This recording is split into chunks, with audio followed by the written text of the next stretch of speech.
The third program that we're going to talk about to discover connected clients and gather information about them is Nmap. Nmap is a short for Network Mapper.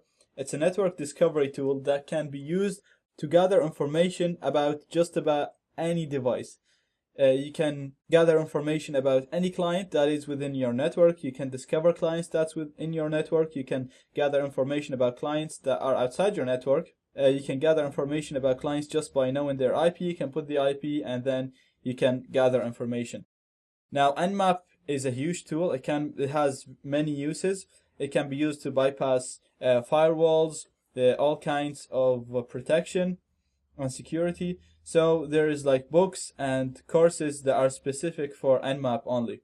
In this course, we're only going to have a quick look on Nmap to show you that it's very useful, and to show you some of the basic Nmap commands to discover clients that are within our Wi-Fi, that are connected to our network, and discover the open ports in these clients.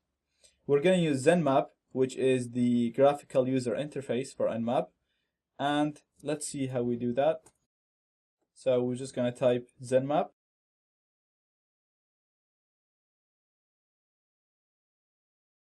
So in the target, you're going to put your IP address. If there is only one IP address that you want to gather information about, you can just put that address, or you can put a range like we did with NetDiscover. So it's 192.168.1.1/24. And from here, you can have profiles. You can put a custom command here if you want. If you know a custom command and you want to use it, you can put it here, or you can use one of the ready profiles here. So we're going to have a look on those ready profiles. We're going to have a look on the ping scan first. This is a kind of quick scan, but it doesn't show too many information. It only shows the connected devices. As you can see, we have the connected devices here, and we have their IP addresses and their MAC address, and we also have the vendor. So in NetDiscover, we weren't able to see the manufacturer for the device, neither with AutoScan. But you can see here with Nmap, we were able to know that the 192.168.1.10 is a Cisco device. Sorry, the 192.168.1.1, that's the router. It's a Cisco device, so it's a Cisco router. Now we can go ahead and look for exploits in this device. We also know that the 198.1.10 is a HTC device, so that's probably a phone. And since it's HTC, then it's probably running on Android. So now we're having more information. We can see that this device, the 12 device, is an Apple device. So again, it's either a phone, a tablet, or a Mac. And then we can see that this device is a Dell, number 22. And here, this device, I don't know who's this manufacturer. And we have another Dell device on this IP address. So again, its ping scan was very quick. We were able to know the manufacturer, the IP address, and the MAC address of the connected clients. The next scan we're going to have a look on is the quick scan. Now this is going to be slightly slower than the ping scan, but we will get more information than the ping scan. We're going to be able to identify the open ports in each device. And here we go. You can navigate in between the devices from here, from this panel. So we can see the router has these open ports. So it has number 80 open and these ports are closed. We can see again remember in AutoScan we saw that one of the devices had 22 port open. Now we know that that's the Apple device. So we still don't know what's this device, whether it's an Apple computer or a tablet or a phone, but we know it's an Apple device with 22 port open, which is the SSH port. We can go on all the devices, and as you can see, we can see the open ports on them. That's the Dell device. It has 2 ports open. It has a web server running on 80, and it has some service running on this port. Now let's have a look on the Quick Scan Plus, which will take the quick scan one step further. It's going to be a bit slower again from the quick scan, but it will show us the programs that are running on the opened ports. So in the quick scan, we saw, for example, port 80 is open, but we didn't know what's running on port 80.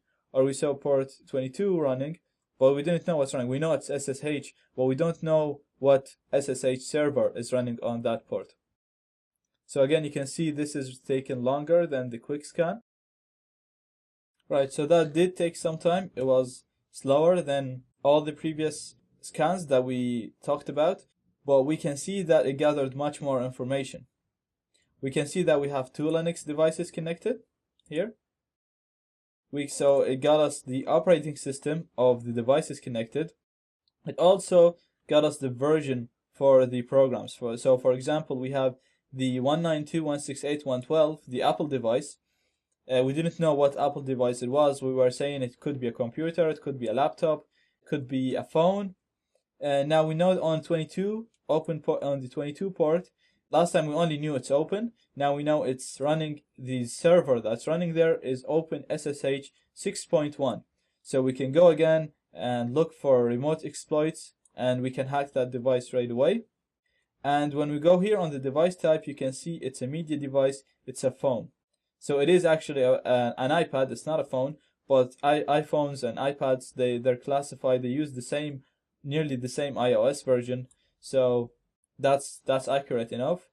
As you can see here, it's Apple iOS. So we know it's not a Mac, it's not a laptop. It's either an iPhone or an iPad, and it's running iOS 4, 5, or 6. Okay, now if we go on the other devices, so we have, this is our Linux device. And we saw in the quick scan, we were able to identify 80 and this port open. We didn't know, we knew HTTP running on this, obviously, but we didn't know what version of server that's running on this. Now we know it's Apache HTTP server 2.2.22, and it's a Ubuntu device, and that is correct. It's an OS Luna, which is a version of Ubuntu. So this is again very accurate. We can go ahead and look for exploits and vulnerabilities for this. And this port, we didn't even know what service it runs on. Now we know it's a UPnP server, and it's MediaTomb, the type of server or the program. It's MediaTomb UPnP server. And again, this is very accurate. This is actually the version of the program. So and it's telling us it's a Dell computer, and that is correct again. So we're getting very, very specific, accurate information about our targets. We can see here the Microsoft device, again, the Windows device. It's running Microsoft HTTPPA, which is another UPnP server on this port. You can also browse by the services, so you can go on HTTP and it will show you the devices that have HTTP open. Or you can go on SSH and you see the devices that have SSH open. So let me just show you an example. So if we go back to the hosts and we go to this device, to the output, let me show you here. So we know it's an Apple device. We know it's an Apple device. We know it's a phone or an iPad, and we know it has 22 open. So that's the SSH open, and that means the device has been jailbroken. Because without jailbreak, you can't install you can't install SSH server on the device. Now, when you jailbreak, in the jailbreak process, it installs a root user on the device, and the password for that root user is Alpine. Now, it's ALPINE. Most people don't even know that happens, and even the people that know, like myself, are too lazy to change it. So, in many cases, if you find an iPhone or an iPad device with 22 open, you can pretty much just try to log into it straight away with SSH. So we'll do that here. We're gonna go SSH 192.168.112, and we're gonna go to root at this. Yes, it's gonna ask me the password. I'm gonna type in Alpine, ALPINE, and as you can see, I logged in as root. So this is just an example of how useful gathering information is. Even if this didn't work, you can go, as I said, you can go ahead and look for exploits for these programs, and you will manage to gain access to this network. So gathering information is a huge step in penetration testing. Zenmap or Nmap is a huge tool.